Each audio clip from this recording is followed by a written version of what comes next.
Los primeros sesiones fueron como preámbulos del comparativo entre el modelo del reino de Dios, a diferencia de lo que es el gobierno, la autoridad que se ejerce de manera humana. ¿Quién de ustedes me quiere compartir brevemente lo que ha entendido hasta ahorita?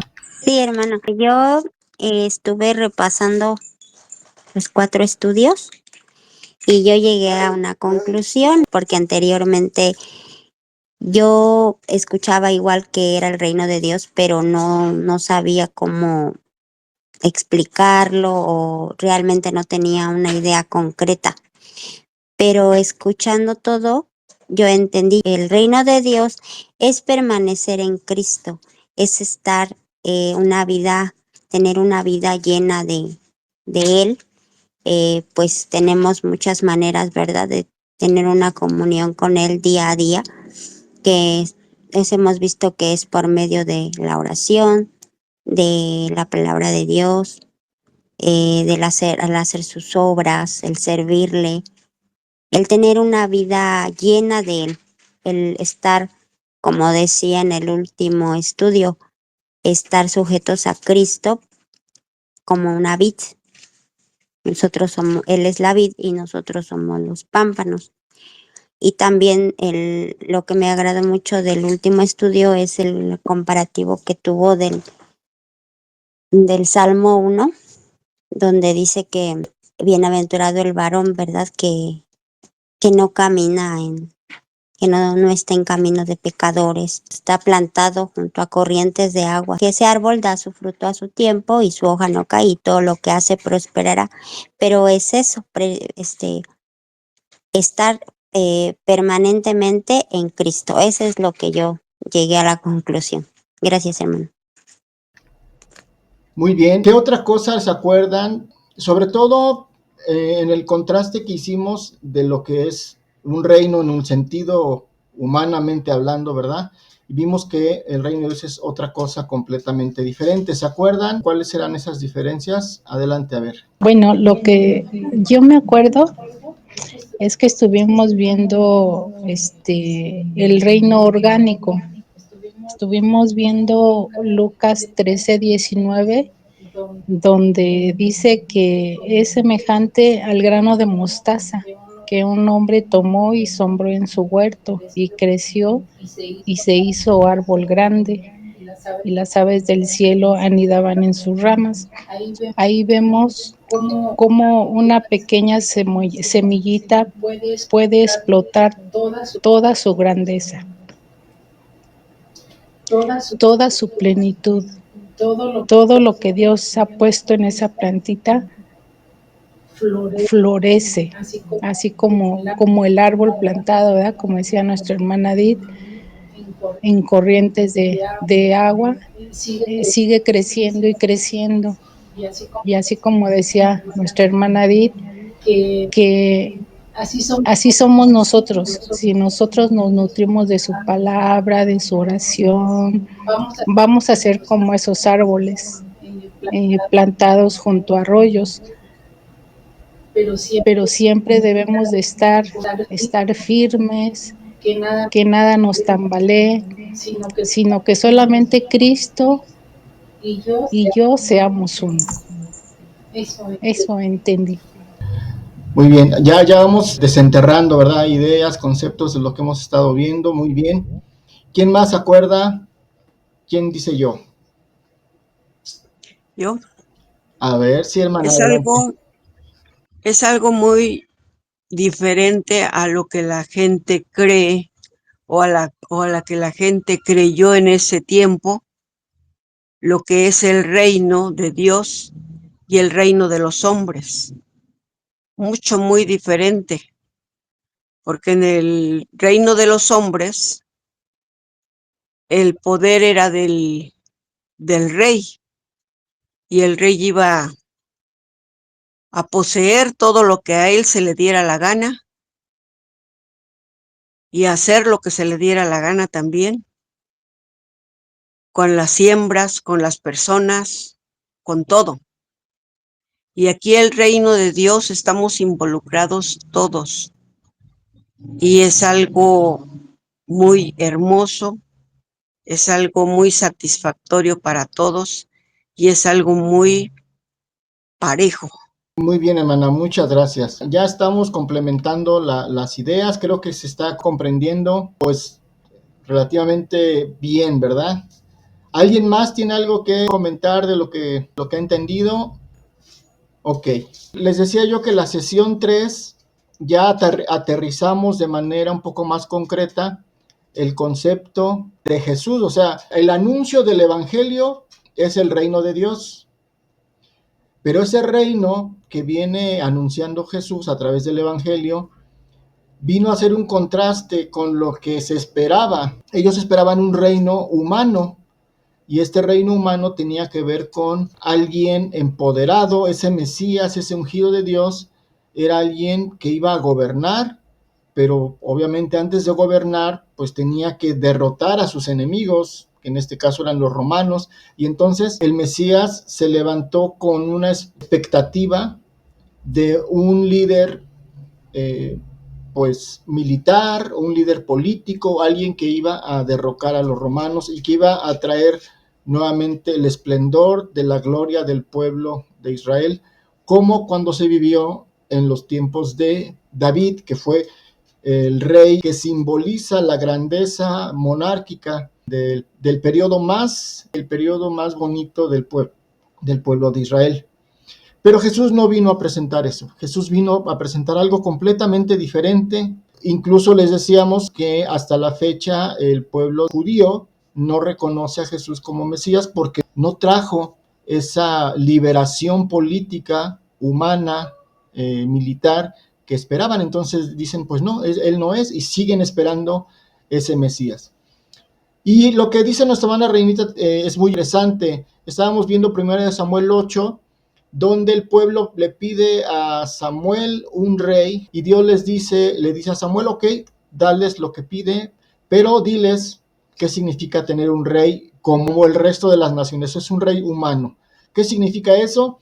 Pues que te van a quitar a tus siervos, a tus hijos, tus cosechas, es decir, nada de lo que tienes va a ser tuyo. Ahora todo va a pertenecer al rey. Tomarán a vuestros hijos, los pondrán en sus carros, pondrán a sí mismo que hagan sus campos, que hagan sus armas, tomarán de vuestras hijas para que sean perfumadoras, cocineras, amasadoras, tomarán lo mejor de sus tierras, de sus viñedas, de sus olivares, tomará de vuestro grano, de vuestras viñas, para dar a sus oficiales, tomará vuestros siervos y vuestras siervas, vuestros asnos para hacer sus obras, y diezmará de todo lo que tienes, ¿verdad? Te van a quitar lo mejor. De eso se trata, tener un gobierno humano. Y de alguna manera, esta es la estructura del gobierno humano. Bajo estos principios, con sus diferencias en cuanto a, según el régimen político, lo que sea, pero de esto se trata el reino humano. El reino, alguien que va a tener poder, alguien que va a gobernar, alguien que va a tener autoridad y que va a hacer las cosas, aunque tú no las quieras, a su manera. Y hasta la fecha estamos viviendo las consecuencias de ese gobierno humano, ¿sí?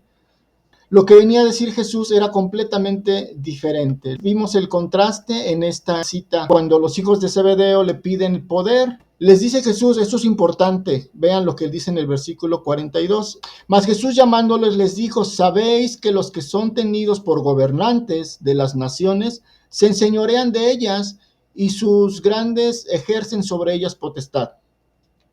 Pero, y aquí les da el primer contraste de lo que él viene a anunciar. ¿De qué se trata su reino? Dice aquí, pero entre ustedes no será así, sino que el que quiera hacerse grande entre vosotros será vuestro servidor, y el que de vosotros quiera ser el primero será siervo de todos.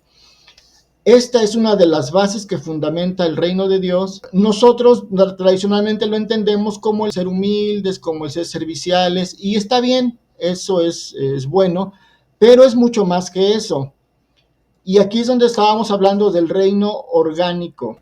Lo que Dios quiere establecer, lo que desde un principio quiso fundamentar toda su creación, todo su proyecto de creación en el cual estamos nosotros involucrados, es en un funcionamiento, en unos principios de un reino orgánico, y es lo que vimos la vez pasada, ¿sí? Lo describe el Señor en esta parábola, ¿verdad? El reino de Dios es semejante a un grano de mostaza que un hombre tomó y sembró en su huerto y creció y se hizo árbol grande y las aves del cielo anidaron en sus ramas. Vemos cómo la tierra le proporciona a la semilla que se ha sembrado, ¿verdad?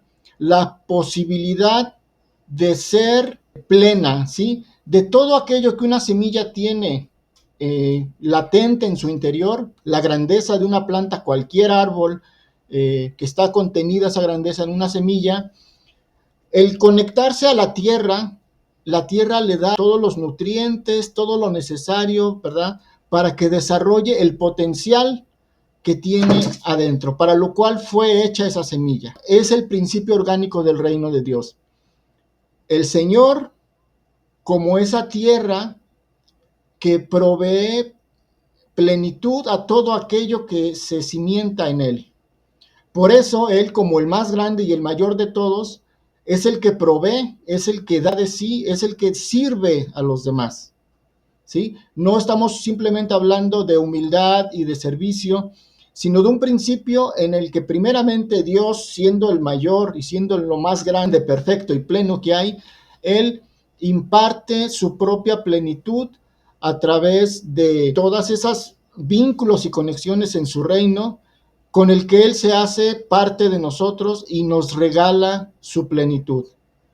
Entonces no es un gobierno en el que simplemente obedecemos la orden del que manda, ¿sí? Como el gobierno humano. A veces nosotros entendemos el reino de Dios con los términos del gobierno humano, donde decimos, pues bueno, pues el jefe, el rey es Dios, pues a él le obedecemos y hay que ser obedientes. Y hasta ahí llega nuestra comprensión del reino de Dios, como simplemente sujetarnos a la autoridad de alguien que es mayor. ¿Cómo se hace en el mundo?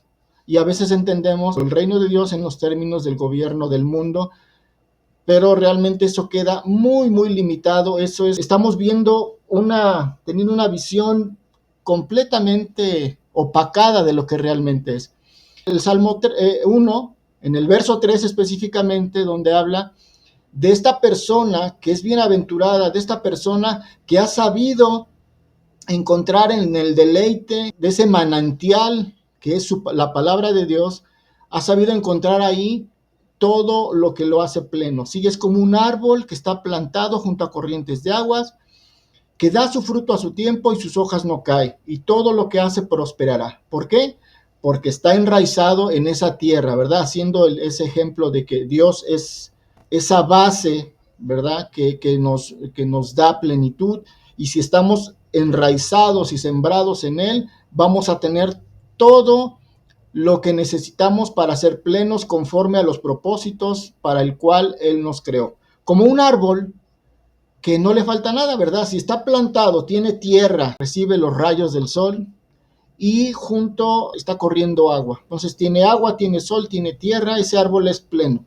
No le falta nada, no puede pedirle nada a la vida. ¿En qué se transforma esa plenitud? Pues bueno, que da fruto, da alimento a todo su entorno, da cobijo a las aves para que hagan ahí sus nidos, da sombra a los demás seres que están ahí, es decir, recibe plenitud y su plenitud sirve para que sirva a los demás, para que la labor para lo cual fue hecho contribuya al beneficio de todo su entorno.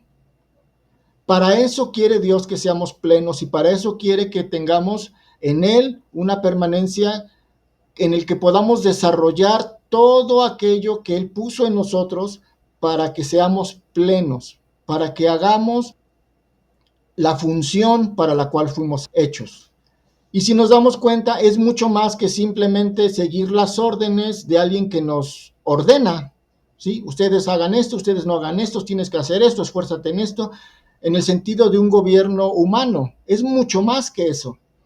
El Señor nos da de su plenitud para que podamos ejercer de manera natural lo que venimos a hacer en este mundo, no bajo las órdenes, no bajo un imperativo de un gobierno, sino bajo la naturaleza de lo que somos, ¿sí?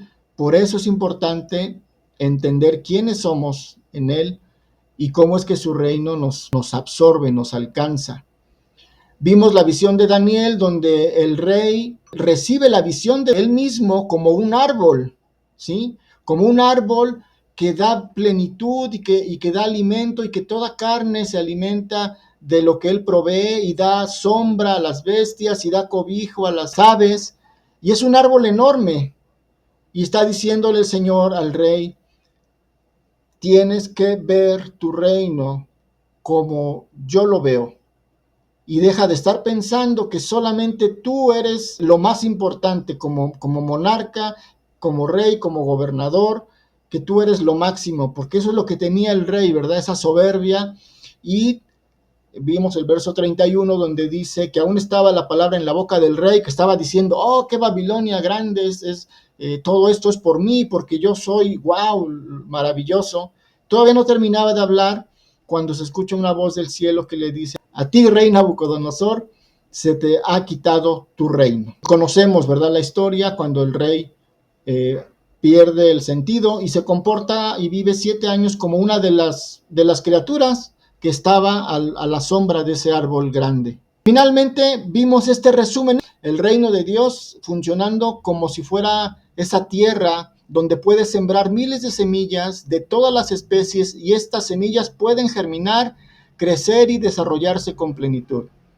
Cada criatura existente es como una semilla, sustentándose y creciendo en él, en Dios, ¿verdad? Como una tierra fértil, estableciendo así una conexión viviente entre criaturas y su creador, una permanente impartición de su propia esencia y naturaleza en todas sus criaturas. Esto es un verdadero reino. O el otro ejemplo, ¿verdad? Como un cuerpo donde millones de células participan de una sola sangre y de una sola vida, y se mueven todas en perfecta armonía, ¿sí? El ejemplo que nos pone Pablo del cuerpo humano, donde cada miembro del cuerpo, ¿verdad?, cumple una función. Lo estamos viendo, pero a nivel celular, ¿sí? Cada célula, que es una unidad viva, que tiene vida por sí misma, se une a otras células para formar tejidos, y esos tejidos forman órganos, y esos órganos forman sistemas, y esos sistemas dan funcionamiento a todo un cuerpo que está gobernado por una cabeza.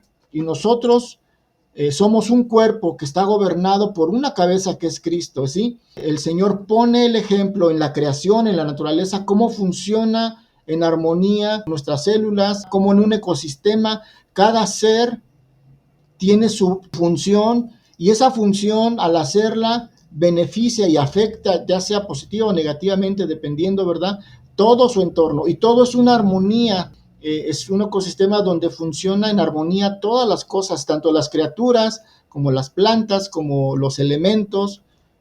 En la naturaleza el Señor pone ejemplos bien claros de cómo funciona su reino, y nos los da a entender. Por eso el Señor Jesús dice: ¿cómo les explicaré? ¿Cómo les diré qué es el reino de Dios? Bueno, es como un hombre que siembra una semilla en la tierra, y una semilla de mostaza, y pone el ejemplo con cosas visibles de la función de su reino, que, dada la visión tradicional de un reino, pues estaban muy, muy lejanos de lo que era realmente. Y nosotros también tradicionalmente heredamos la visión del reino como se nos ha enseñado: un rey con su corona y su trono, mandando encima de todos. Pero ese es un gobierno humano. Un reinado o un reino no consiste solo en ejercicio de autoridad o dominio. Eso es básico, eso es terrenal, eso es para criaturas de este mundo, ¿verdad? No es lo que corresponde a la visión de Dios. Muy bien, ahora, hablando con estos principios, ¿verdad?, hablamos de la importancia de la relación que hay entre el Padre y el Hijo. Y esto es bien importante que lo comprendamos, porque es un modelo que se va a duplicar en todo su reino. Y quiero que recuerden bien lo que estuvimos hablando, porque si no comprendemos la esencia de la relación que hay en la divinidad, y cómo a través de ese ejemplo, ¿verdad?, fundamenta el Señor el principio de su reino, no vamos a entender muchas cosas y nos vamos a quedar igual, ¿sí? El orden divino, ¿sí? Esa es una jerarquía diferente, no humana. Y habíamos dicho que tanto padre e hijo esencialmente son iguales, comparten la misma esencia, el mismo poder, la misma divinidad, ambos juntos son Dios, o sea, no son dos dioses, y eso es algo que a lo mejor por siglos y siglos no se ha entendido y a lo mejor no lo vamos a entender a plenitud. Lo importante es que así es como funciona, son una unidad y en esa unidad hay una armonía perfecta. Ninguno está sometido al otro en el sentido de un sometimiento a la fuerza, ¿no? O sea, el hijo hace la voluntad del padre no porque ni modo, pues porque es mi padre y tengo que obedecer. No, no, no, no. El hijo vive para hacer la voluntad de su padre y es el deleite de su corazón hacer la voluntad de su padre. Vimos esos textos, ¿verdad? Donde, sobre todo en Juan, expresa cómo el Hijo vino y descendió para hacer la voluntad de su Padre. Y su único deseo es hacer la voluntad de su Padre. Y su alimento es hacer la voluntad del Padre, ¿sí?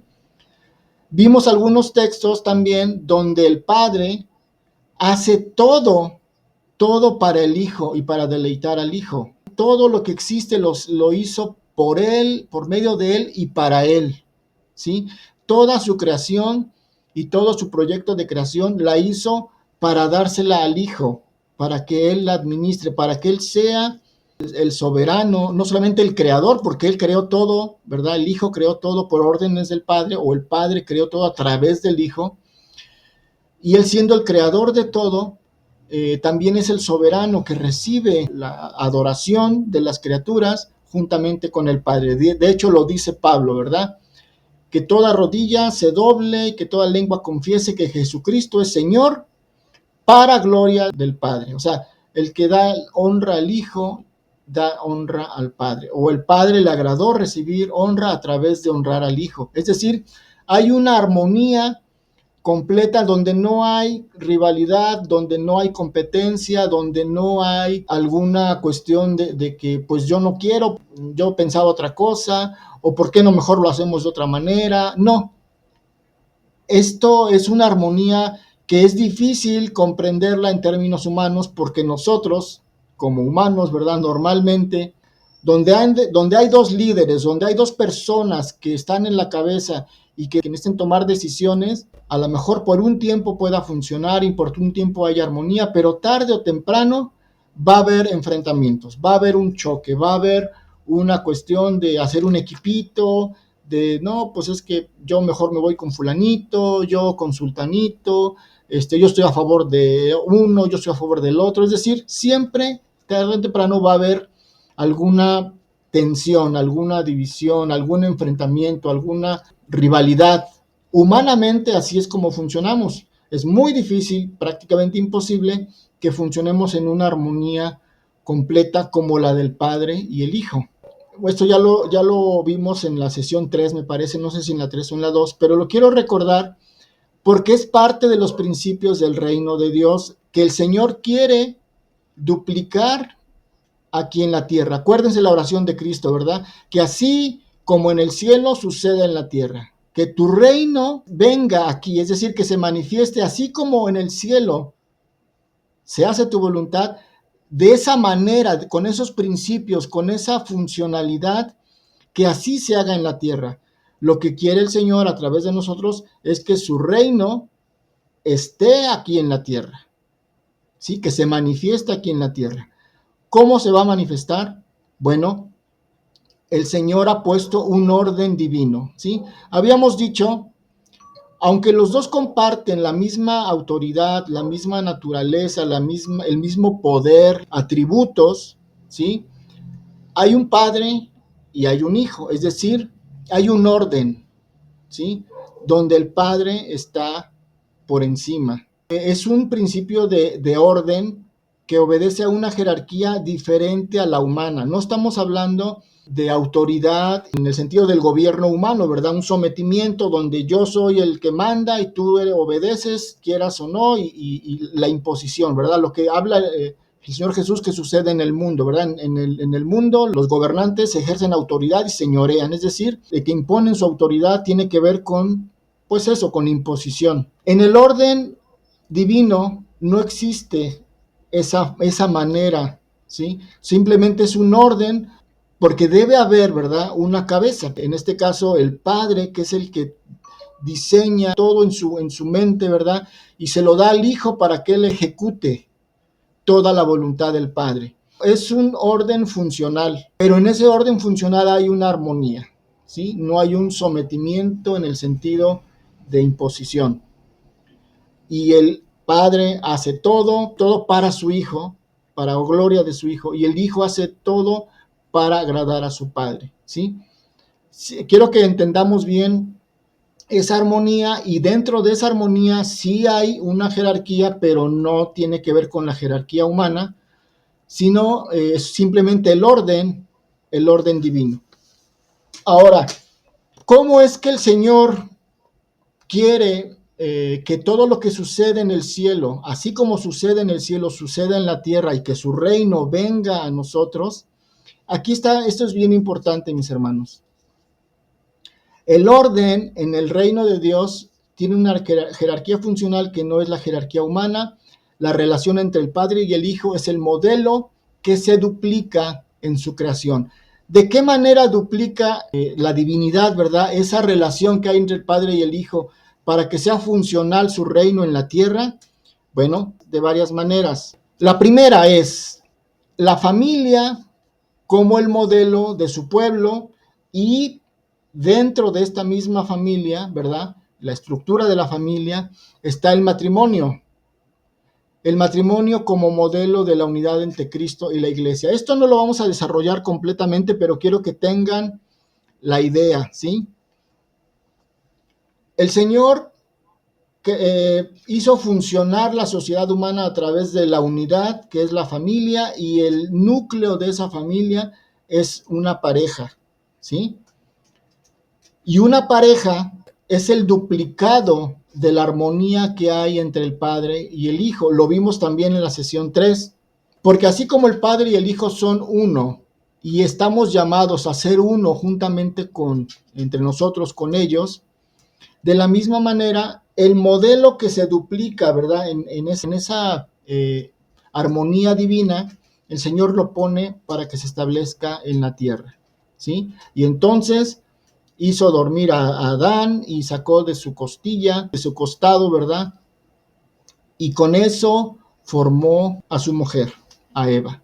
Y entonces, cuando se la presentó, dijo: esto sí es hueso de mis huesos y carne de mi carne. El hecho de que Eva haya sido formada de Adán, aquí ya hay un principio importante que el Señor nos quiere dar a entender, porque no son dos cosas diferentes, no son dos elementos que simplemente se unen para llevarse bien o para no estar solitos. O sea, la visión y la institución del matrimonio no es simplemente vivir con alguien para que no esté solo, es buscar la armonía que hay en la relación del Padre y el Hijo, duplicarla en términos humanos. Por eso el Señor establece el matrimonio, porque es a través de este primer principio, y santifica esa relación para que entre ellos haya una unidad y una armonía de la misma manera como la hay entre el Padre y el Hijo. Es decir, aunque hay un orden divino, ¿sí?, hay una cabeza que es el varón. Esa cabeza no quiere decir que es gobierno en el sentido humano. No es enseñorearse, ni es sobajar, ni es humillar, ni es todo lo que la autoridad en los términos humanos no podemos entender. Cuando pone un orden, el Señor, estableciendo una pareja, no está hablando de esos términos, está hablando de los términos en los que se armoniza la relación entre el Padre y el Hijo, donde el Hijo se somete al Padre por su propia voluntad, y porque es su deseo hacer su voluntad, y porque es su anhelo, ¿verdad?, el que ambos compartan un mismo proyecto y que juntos colaboren, uno haciendo una cosa y otro haciendo otra. Es una armonía que quiere duplicarla en las relaciones humanas. Entonces, el Señor establece lo primero, ¿verdad? Dos personas que puedan, a través de un vínculo, llevar y duplicar la armonía que hay en el cielo aquí en la tierra. Así que, hermanos, quienes están casados, si no lo sabían, ahora lo saben. No están casados solamente para vivir, para tener quien le haga las cosas, no.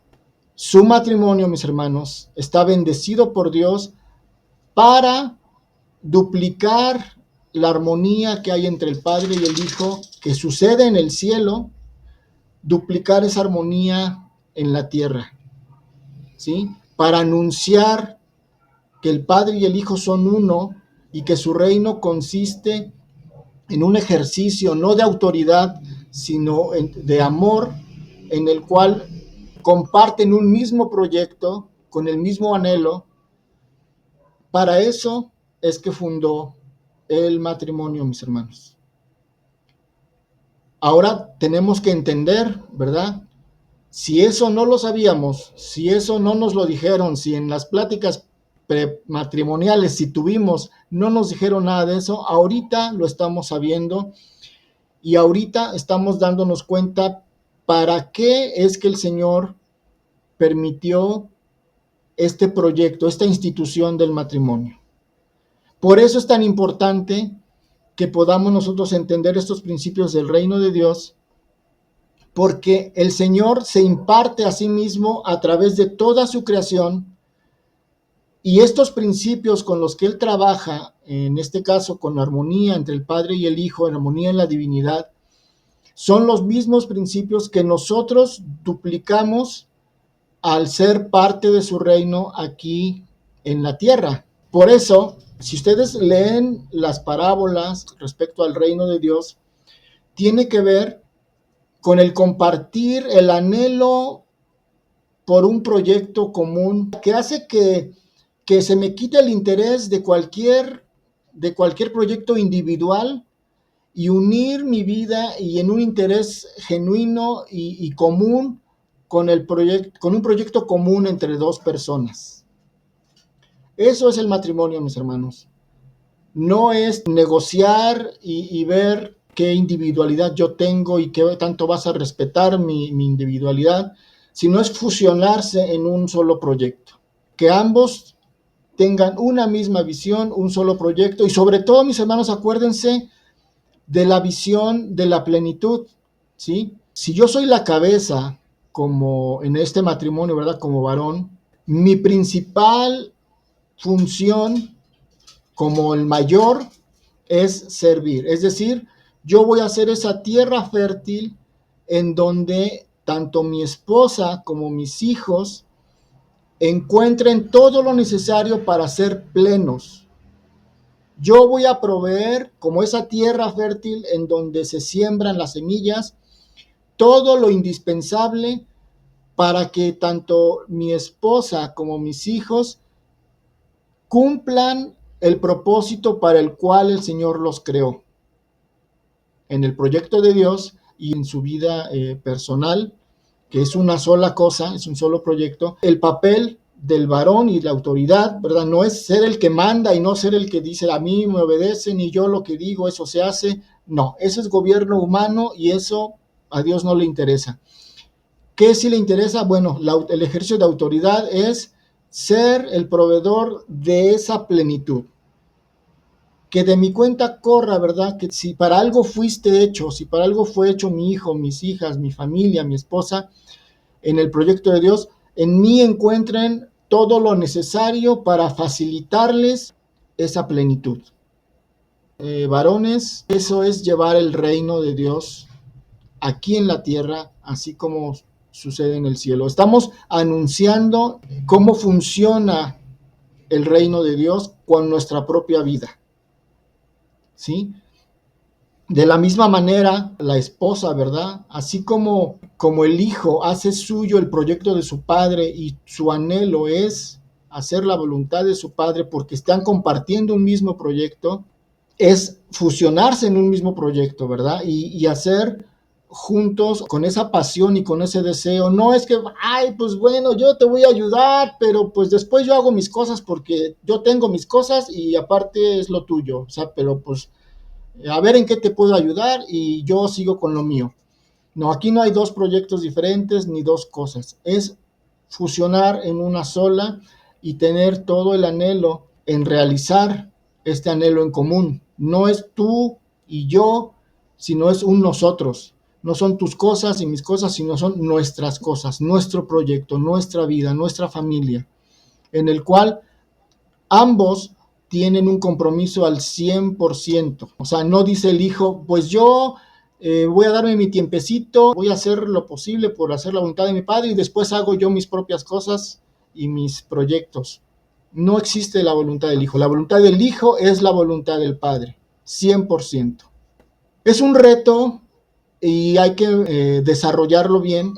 El primer punto, ¿verdad?, en el que aterriza el reino de Dios aquí en la tierra es en la pareja. Es el primer punto de contacto y de ahí viene a la familia. Acuérdense lo que le dijo el Señor a Abraham cuando lo llamó para darle su proyecto, ¿verdad? Porque ese es un proyecto de Dios en el cual involucra a Abraham y lo llama y dice, bueno, contigo voy a continuar este proyecto que es para involucrar a toda la humanidad, pero no le dice, por medio de ti va a ser bendecida toda la humanidad, no, habla en términos de familia. Dice, por medio de ti serán bendecidas todas las familias de la tierra. Entonces está hablando de que el proyecto de Dios, el reino de Dios, tiene una relevancia importante en la palabra familia. Por medio de esa promesa de bendecir a todas las familias de la tierra, incluye un elemento importante. No fue casualidad que haya dicho todas las familias de la tierra, hubiera dicho, no sé, en ti van a ser bendecidas todo mundo, todos los seres humanos. No, está hablando de familias. ¿Por qué? Porque es un elemento importante que tiene que ver con los principios del reino de Dios, como parte de ese modelo en el cual el Señor duplica la forma en que Él funciona en armonía con su Hijo y lo duplica para que así funcione aquí en la tierra.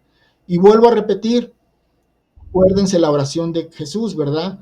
Venga a nosotros tu reino, que tu reino venga a nosotros, que tu reino esté entre nosotros. Y después dice, ¿verdad?, que tu voluntad sea hecha de la misma manera como se hace en el cielo, es decir, bajo los mismos principios, en el mismo sistema, con la misma modalidad de cómo funciona todo en el cielo, que así funcione en la tierra. Porque la manera en que funciona en la tierra, la visión del gobierno humano, la visión de la autoridad y del autoritarismo humano no funciona. El único que trae es caos, perdición, trae corrupción. Así que el gobierno humano no funciona para que sobre ese funcionen los principios de Dios. Tiene que ser sustituido por este reino orgánico que viene anunciando el Señor Jesús, y que precisamente ese es el anuncio del Evangelio. El Evangelio consiste en anunciar el reino de Dios, consiste en anunciar cómo funcionan las cosas en los principios de Dios, en su proyecto de Dios. Así que nosotros estamos involucrados ya en el reino de Dios. Tenemos que saber cuáles son nuestras herramientas, cuáles son los principios en los que primeramente tenemos que operar nosotros, vivir la relación en la armonía, en nuestra familia, en nuestro matrimonio, en nuestra pareja, para poder reflejarlo hacia los demás.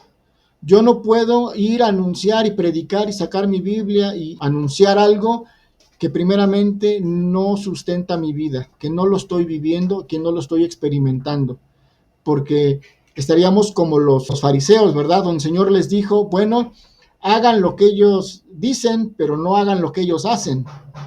Estaríamos haciendo lo mismo. Por eso tenemos que saber cómo funcionamos nosotros como pueblo de Dios en su reino, y esto es lo que estamos tratando de comprender.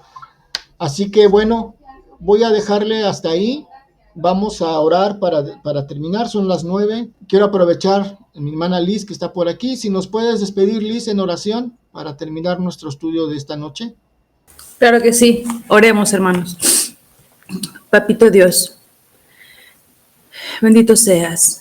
Gracias porque nos das la enorme bendición de poder escuchar tu palabra, Señor. Estamos aprendiendo cosas nuevas. Gracias por la oportunidad, Señor, que me das a mí en especial, por poder escuchar y poder participar con mis hermanos esta noche, Señor, de tu palabra. Bendice a Ricardo, Señor, que él ha hablado lo que tú quieres que nosotros escuchemos esta noche, Señor. Bendice a mis hermanos que estamos aquí en esta reunión, Señor, y a los que no están, tú conoces los motivos, Papito Dios. Permite que lo que hemos aprendido hoy, Señor, podamos aplicarlo a nuestra vida diaria. Hoy sé, Señor, una razón más por la cual estoy casada. Gracias, Papito Dios, porque me das esa bendición por poder escuchar qué es lo que tú quieres de nosotros, Papito Dios. Bendice a mis hermanos, pues, Señor, y permite, Padre, que lo hoy aprendido podamos aplicarlo, Señor, y que no se quede solamente en nosotros, que podamos ser el reflejo de lo que tú nos enseñas, Padre, a través de nuestro hermano, que podamos ser esa luz y ese reflejo que necesita el mundo, Señor. Te lo pido, Papito Dios, no porque yo tenga méritos, sino por los méritos del Hijo de tu amor, Cristo Jesús. Amén.